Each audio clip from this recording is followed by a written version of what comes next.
Let's take this conversation further now. Please note we've reached out to the new Minister of Women, Youth and Persons with Disabilities, Dr Nkosazana Dlamini-Zuma. And while she cannot make it today, we've been promised that she will come onto the show sometime soon. And we hope this is going to, be quite soon, especially as we're having these important conversations as we launch this gender-based violence campaign. Let's look at why then we are failing to end gender-based violence and femicide as a nation and speak to Adv Brenda Madumise, the WISE Collective Director, Themba Masango, Not in My Name Secretary General, Dumisani, Rebombo, Sonja, Gender Justice Activist, and Professor Gouws, South African Research Chairs Initiative Chair in Gender Politics in Stellenbosch University. Thank you so much to all for your time. I'll begin with you. Prof. Gouws, when it comes to, gender-based violence, it's been declared a second pandemic, but are we treating it as such as a nation? Well, there's a lot of rhetoric about it, but I don't think that we've actually found the necessary political solutions because gender-based violence has become very normalized. The fact that it's so high, and we see we read about gender-based violence now only when it's a really abhorrent incident and that involves femicide. So with nearly 50,000 reported rapes per year, and we know that only about 1 in 9 rapes get reported. So it's normalized. And I think there are different theories about, why it is so normalized. And we also need to ask why the Ministry for Women, Youth and People with Disabilities is not resourced enough, is not viewed as an important ministry, and doesn't have enough power to actually implement policies. I think we need to think about that. And Advocate Madumise, is that where we're failing? Hi, Bongi. We're failing at many fronts. And I think at the center of all of this is that you've got a government that is very disjointed in its approach and response to gender-based violence. It's a government that reacts on what is before them instead of being proactive, right? And that's how we have dealt with gender-based violence as a country. We have been more reactive than anything else. So that's why our response will not yield the results that we're looking for, because we are fragmented across all the spectrums in society, government, civil society, and private sector. And Themba, is that where, the failure is? Because there is this lack of coherence when it comes to dealing with it, as Advocate Madumise says. And some activists are saying maybe we should have a ministry that focuses solely on this. 100%. And I think the advocate is completely right, and moreover is that we need to understand that, South African men do not rape because they know that it's wrong. They all know that it's wrong, but they know that there are no consequences to their actions. For example, we have over 68,000 cases that are sitting in court right now that have yet to be prosecuted, where perpetrators are sitting on bail at the moment. And there is no clear political will to actually make sure that cases of gender-based violence get sorted out.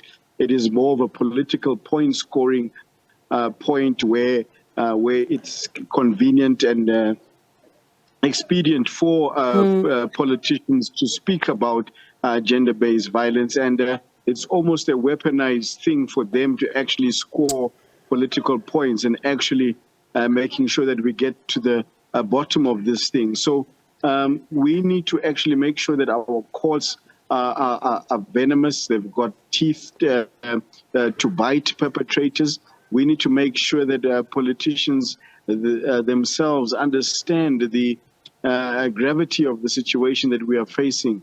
We have a 5.1 times higher rate than anywhere in the world with regards to our femicide. Yeah, and I'm going to come back to that, Themba, in just a moment, because I'm speaking to the Department of Constitutional Development in just a moment. But let me come to you, Mr. Rebombo, and I'm going to start with you on a personal note, because Themba talks about men knowing that it's wrong, but simply being, doing it. And I'm going to go back to your childhood. You were 15, you took part in a gang rape. Can you tell us at that moment, why were you doing it?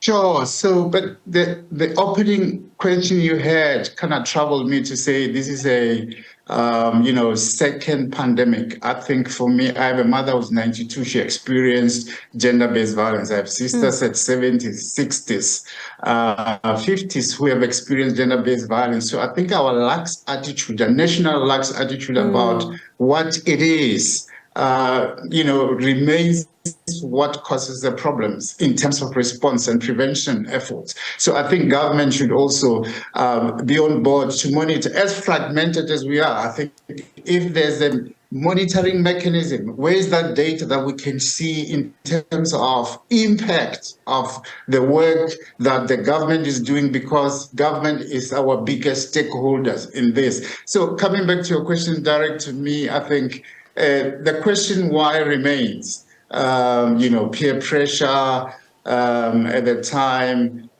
jeering that I was constantly having. Does it really become a reason for someone who has been violated? Not at all. But it says mass education alone, it doesn't really get to the core of the problem. Here's a young man at 15 and others. I think when we reported back to the soccer team that, the girl who was molested now has been taught a lesson, because that was the platform in which this gang rape was operated on. Guess what happened? We got a standing ovation from other 30 young men. So for me, is to say, how do we reach out to these men, these young men early on? Yes, with no reserves, leaving no one behind. And I'm going to come back to that and how we reach out to the young men in just a moment. Advocate Madumise, is the mass education working?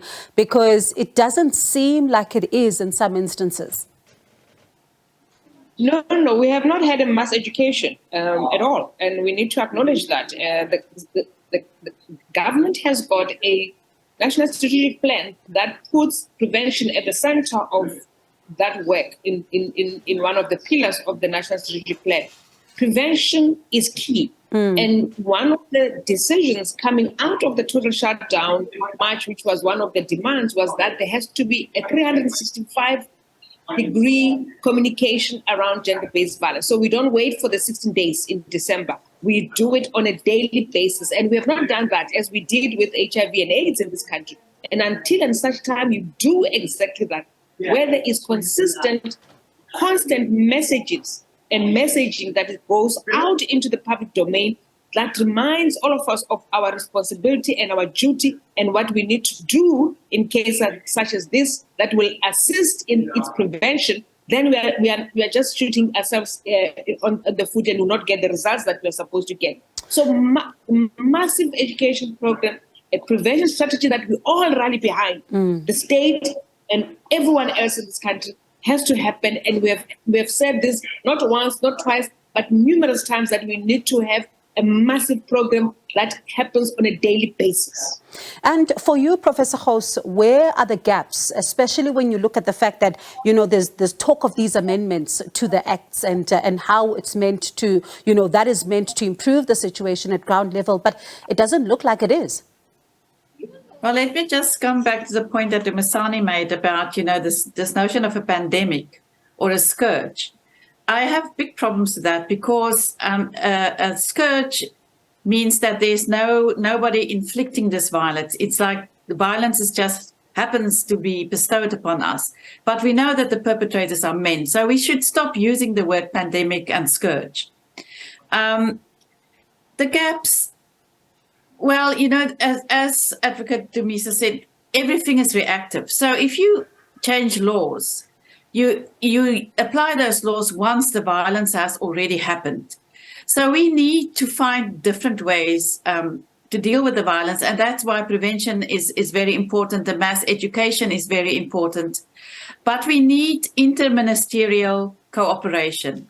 It needs to be the justice system, education, health, women, youth, and people with disabilities, and so on. You can't just expect one ministry to deal with this problem, because it's pervasive and it touches on different dimensions of life. And so, and I think at the bottom of this, we need to look at social exclusion, Poverty contributes to frustration. Frustration gets taken out on women and children. So it's all, we need a holistic approach to gender-based violence, which we don't have. And the National Strategic Plan on Gender-Based Violence and Femicide is supposed to look at this problem holistically, and the plan is good, but is the plan being implemented? I think that's the question. And Themba, you're nodding, especially when, Professor Gouws talks about some of the triggers and the contributing factors. And I wonder, in your work, how much has alcohol also played a role? Because we also see it being talked about, even the minister, when he tables some of the stats and some of the survivors we've spoken to. 100%, not just alcohol. As Professor Gouws was saying, it's a holistic socioeconomic issue that does actually impact on that. But that being said, it is not an excuse.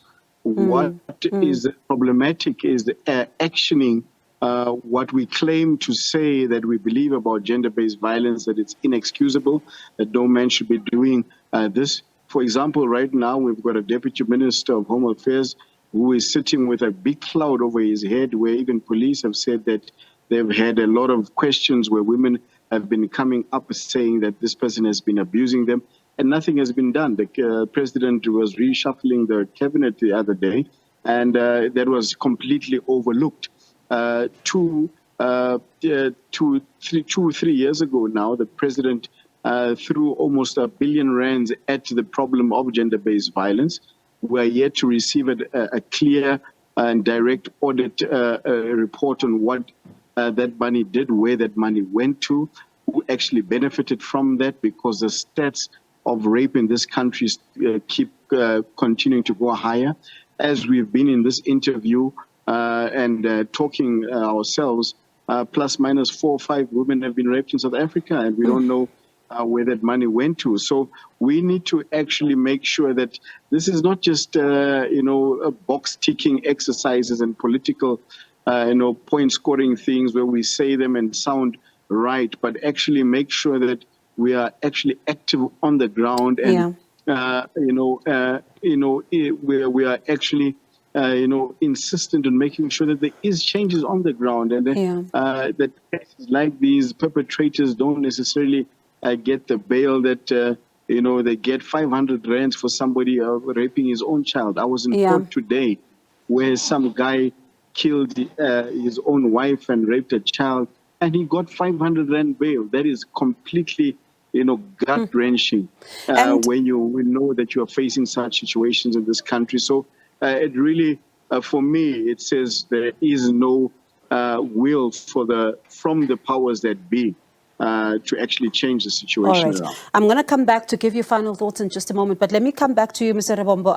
You spoke about something very important, reaching the men, reaching the young boys, and how then do you, as activists begin to do that in order to create awareness, as you say it needs to be?